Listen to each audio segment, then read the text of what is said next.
Saya ke Pak Fadlul kalau begitu. Salah satu alasan dari Kementerian Agama untuk mengusulkan gitu ya, menaikkan biaya haji adalah terkait dengan dana kelolaan di BPKH. Pak Fadlul, menurut Anda semendesak apa kita harus segera menaikkan biaya haji? Apa yang terjadi kalau tidak ada kenaikan? Oke, baik.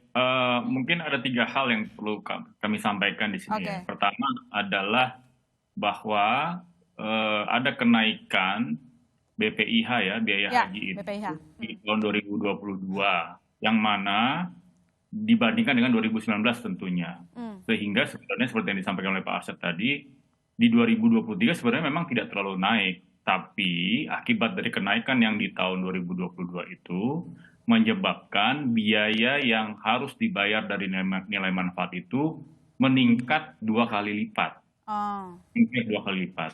Nah, kalau kita bicara mengenai yang kedua, kita bicara mengenai historical data, maka sebenarnya selama kami yang kami dapatkan datanya di 2010 sampai saat ini, itu biaya yang dibayarkan oleh calon jemaah haji itu sebenarnya apa namanya bervariasi ya, hmm. bervariasi dari mulai 80% ke versus 20% ya, sampai yang terakhir itu sekitar 60-40. Artinya yang tahun 2022 itu yang dibayarkan oleh nilai manfaat itu 60% sebenarnya. Hmm. Nah, jadi artinya kalau misalnya kita bayangkan, itu berarti kan sebenarnya 2022 itu udah naik 2 kali lipat ya, dari sebelumnya ya anggaplah naik 10 sampai 20% secara persentase ya.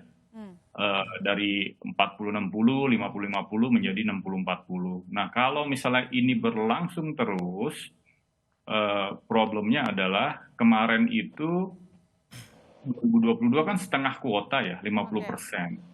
Nah, kalau dibayangkan 50%, waktu itu besarannya sekitar yang harus dibayarkan sekitar 60 juta nilai manfaatnya kalau saya tidak Hmm. salah.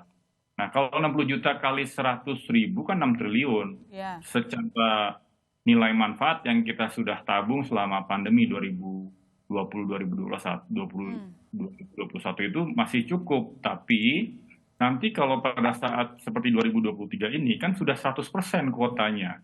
Jadi bisa Oke. dibayangkan harus keluar kira-kira ya sekitar, kalau kita tetap stay di 60% dari nilai manfaat yang harus dibayarkan, atau sekitar hampir 60 juta gitu, atau 60 juta lebih gitu ya, Mhm. itu kan sebenarnya kita harus bayar 12 triliun gitu. Nah, ini yang kemudian menjadi suatu desakan menyebabkan kenapa harus di tahun 2023 ini harus dibalik angkanya gitu ya. Dibalik dalam artian tadinya 60% nilai manfaat, mungkin sekarang misalnya gitu ya, 60% yang dibayarkan oleh jemaah haji, walaupun yang diusulkan sebenarnya perhitungannya adalah 70%. Kenapa sampai ke angka 70% itu? Karena itu tadi, kita sudah harus mengeluarkan ya, di 2022, kalau kita bayangkan sampai asumsi dengan ditambah dengan nilai manfaat yang terus dihasilkan ya. Jadi artinya dana yang dikelola saat ini nih tetap terus berjalan secara hasil Oke. investasinya. Mhm.